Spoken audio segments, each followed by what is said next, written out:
So, here we have our protagonist Jim, who has been sent on a mission to climb a particular mountain in order to repair a communications station that is not working.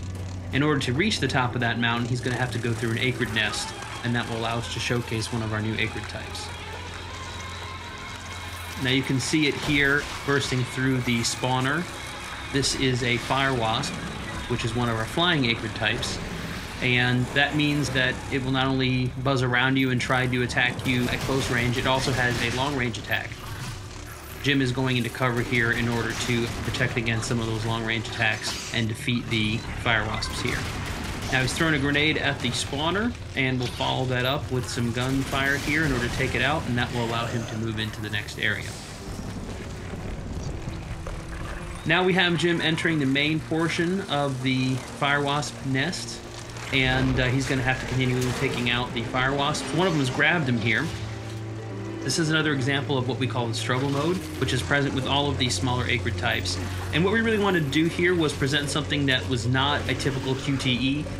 You will have to bash buttons a little bit, but afterwards, as you can see here, you're actually going to have to aim that reticle, and when it turns red, Jim will attack, and that will help you finish off the enemy. Now we've jumped a section here to the top of the mountain, and Jim is going to get to the bottom of why this satellite dish has stopped functioning. And we can see here in the distance that there's a mysterious figure that appeared to have been fiddling with the station. What the hell? And that is quite a mystery here for Jim. Now he's going to go here and repair, and while he does that, he's going to radio his boss and try to figure out what exactly was going on here. Cronus Actual, this is Peyton. Listen, I don't know how else to say this, but I think we might have a saboteur on the base. Saboteur? Jim, no offense. You're not supposed to go stir-crazy until you've been here at least a year. I'm serious, boss. Somebody was out here. All right, Jim, I believe you. First things first, head into the relay station, raise the satellite dish, and call up the tram. So as we can see, there's something not quite right about the situation, but Jim's got to focus on his mission. He's now pulled the lever that is going to put this communication station back into operation, and we get a nice, cool reveal here of the main portion of the satellite dish.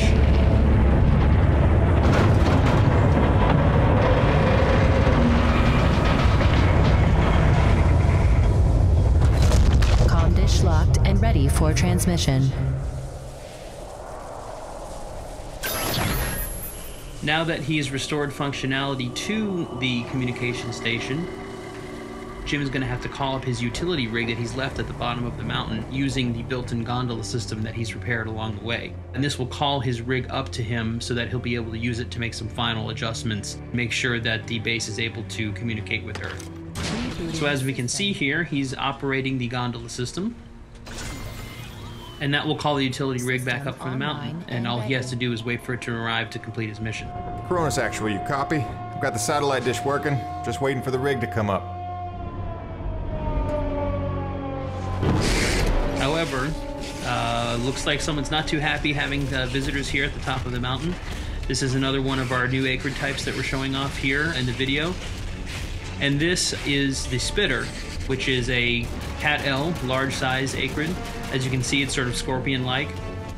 And this is actually going to be one of the larger acrid types in the game. Not the biggest by far, but certainly one of the larger types.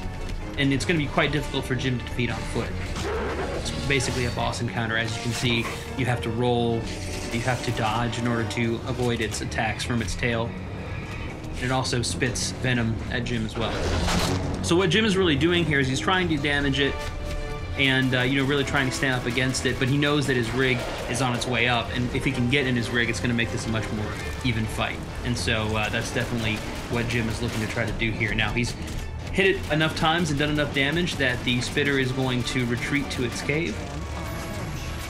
And that's actually good timing for us because it'll give us an opportunity to buy some time while the rig shows up. And we can see a little bit there from the gondola apparatus, the rig showing up here as we take out a few of these fire wasps. And sure enough, here is the rig that is shown up at the top of the mountain. And now all Jim has to do is get in it, and we're going to try to finish off the spitter that we saw a few minutes ago. Once again, when we jump into the rig in Lost Planet 3, we're back in first person. It's very important for us to sell the perspective and the scale of the rig. It is the largest vehicle we've ever had in the series. And here, Jim is going to use one of the upgrades that you get over the course of the game, which is called the winch. You start with the claw arm on the left side of the rig, and the winch allows you to basically shoot that out.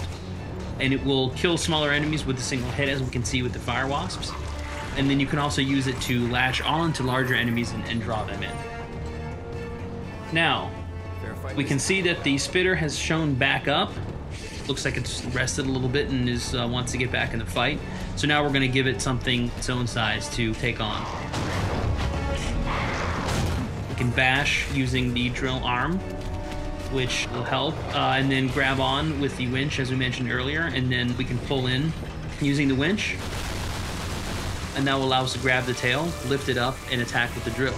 Now, important thing to note here, it's hard to tell a little bit from the video, but when you're actually playing the game, all of these things are their own unique controls. So when you grab onto the tail, you've got to use the trigger to grab, you've got to use the stick to lift the tail up, you have to use the right trigger to drill, and you have to aim the drill. So it's not a situation where the game's doing everything for you. We really want you to feel as though you're personally in control of this large rig. Now we've taken the tail off, we've bashed it into submission a little bit, and we're going to try to come in here now to finish it off. So bash it, stun it a little bit, come in, grab with the left trigger, and then we're going to use the drill here in order to finish it off, which is quite a gory and satisfying way to kill the enemy. And there we go. Before we finish out the video here, just going to play one of our cool cinematics here that's going to show a little bit more of the background of some of the characters and also give some hints at some of the mysteries that Jim and the others are facing here on EDN 3.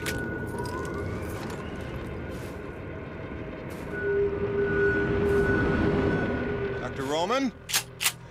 Drop your weapon! Whoa, whoa. Easy now, Doc. Who are you? Where'd you come from? I'm Jim Payton. Just here to check Where up... from? Coronis! What the hell, lady? Where else would I be from? Braddock sent me. I know you. Right. They came down with that creepy fella you don't like, with the big head. Just hitching a ride, I swear. Barely know the guy. You may be done aiming things at me now?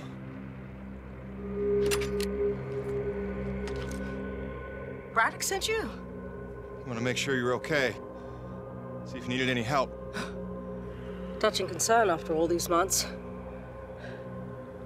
To what do I owe such an excess of caution? I might ask the same, Shotgun Sally. You've seen it then, haven't you? It? Someone in the distance. Watching. Hard to know what I saw. They say folks start to crack up. Out here in the white too long? Perhaps. Do you feel cracked? Can't say as I do. Then there's something the old man's not telling us. You realize that? Trying not to. I know how it is. You didn't come here to ask questions. But believe me, James, this place has secrets. Keep your eyes open, or they'll sneak up on you when you least expect it. It's all good and ominous, Doc. I'm just here to do a job. That's convenient. I've got one for you.